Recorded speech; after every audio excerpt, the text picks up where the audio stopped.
Olá meninos, tudo bem? Bem-vindo à nossa aula de hoje. Nós vamos falar um pouquinho de colocação pronominal, tá pessoal? Então, pronto. Então, eu já havia pedido para vocês fazerem uma pesquisa a respeito de pronomes, né? Como é um conteúdo que a gente já estudou em algum outro momento, vocês devem ter achado estranho. Mas por quê? Foi uma pesquisinha para vocês relembrarem a respeito daquele assunto.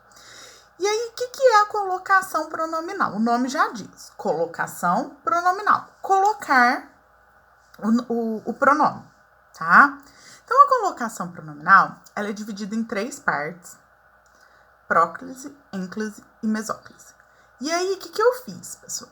Eu dividi também o nosso conteúdo aqui. Agora, a gente vai ter uma aula de introdução. Na próxima semana, eu vou falar mais de regras com vocês. Então, a princípio é para vocês entenderem o que é colocação pronominal e pensar um pouquinho nisso. Até porque 2 delas são comuns. Outra, muito pouco, vocês não devem sequer ter ouvido falar, tá? E aí, por que eu citei os pronomes? A colocação pronominal, ela está diretamente, tá, ligada aos pronomes pessoais, oblíquos, átonos. Então, quais são esses pronomes? Me, te, se, o, os, a, as, lhe, lhes, nós e vós. Então, esses são os principais pronomes que serão utilizados. Por isso que eu pedi para vocês darem ênfase nos pronomes pessoais na pesquisa de vocês. E aí, como eu vou utilizar esse pronome em relação ao verbo, é o que vai definir essa tal colocação pronominal e esses nomezinhos complicados que eu citei para vocês. Então, o que é a próclise? É o pronome, ele vai surgir anterior ao verbo. E aí, vocês vão pensar assim, professora, mas que nome complicado. Próclise, ênclise, mesóclise, como que eu vou memorizar isso? Eu costumo fazer o seguinte. O da próclise começa com a letra P. E aí eu sempre lembro de pré. Lembra lá da pré-escola? Vem antes da escola? Pré-modernismo? É o movimento antes do modernismo? Então eu penso assim, próclise com P. Então é antes. Aí eu memorizei assim.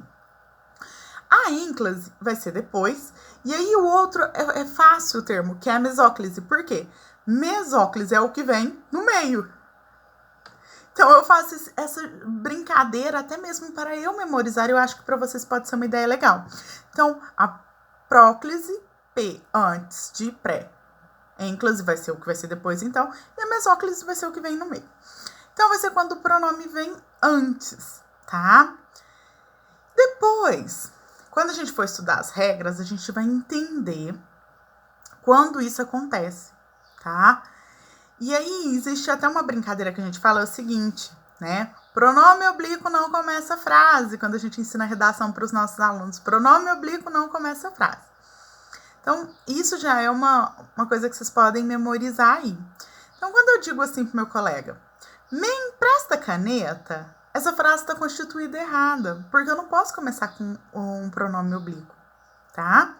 E a gente usa isso direto. Me empresta uma caneta, me empresta um lápis, me empresta uma borracha, principalmente dentro da sala de aula, né? Muito comum.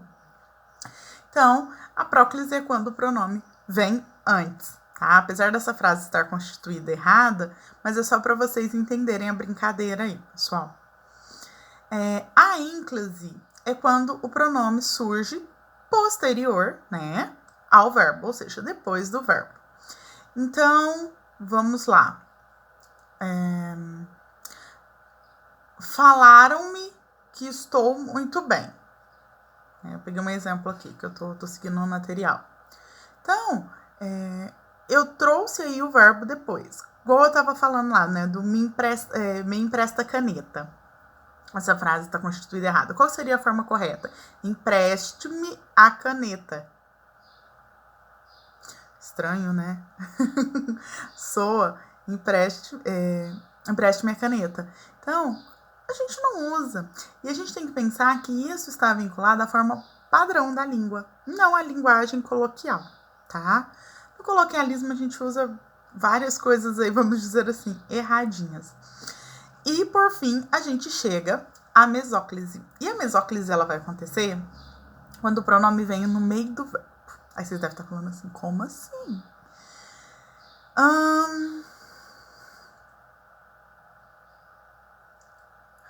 Aqui tem um exemplo.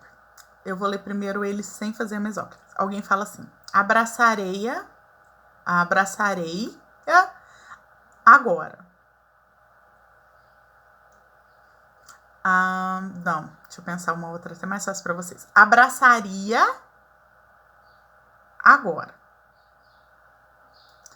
Abraçaria agora. Só que aí, se eu for incluir o pronome, eu não posso dizer abraçaria-lhe agora.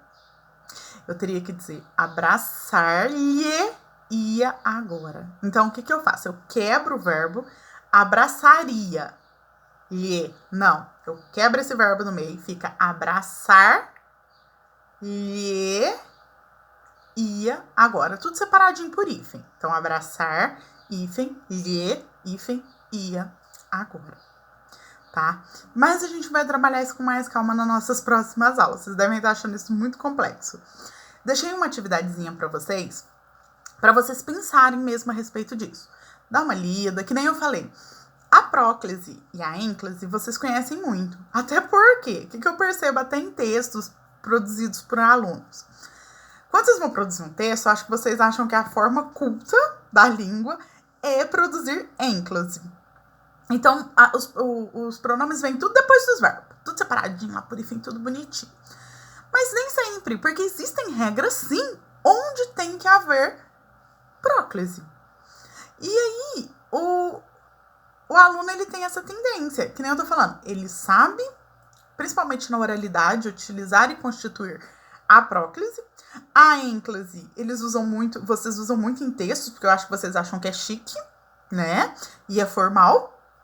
Já a mesóclise, além dela ter caído em desuso na nossa língua, né? Não se usa. Até o nosso último presidente da República, né, antes ao que está atualmente, ele tinha muito hábito de usar mesóclise. E aí, quando ele assumiu, né, a presidência, existem várias e várias charges e até mesmo textos falando a respeito desse uso das mesóclises feitas por ele. Porque hoje em dia ninguém usa mais isso. É algo que ficou, vamos dizer assim, ultrapassado, meio que arcaico. Mas existem regras e existem formas exatas delas serem utilizadas e consideradas como formais da língua. Até porque elas existem e elas são importantes na linguagem. Certo, meninos? Na próxima aula a gente volta falando a respeito das regras e da organização disso tudo. Tchauzinho e até a nossa próxima aula.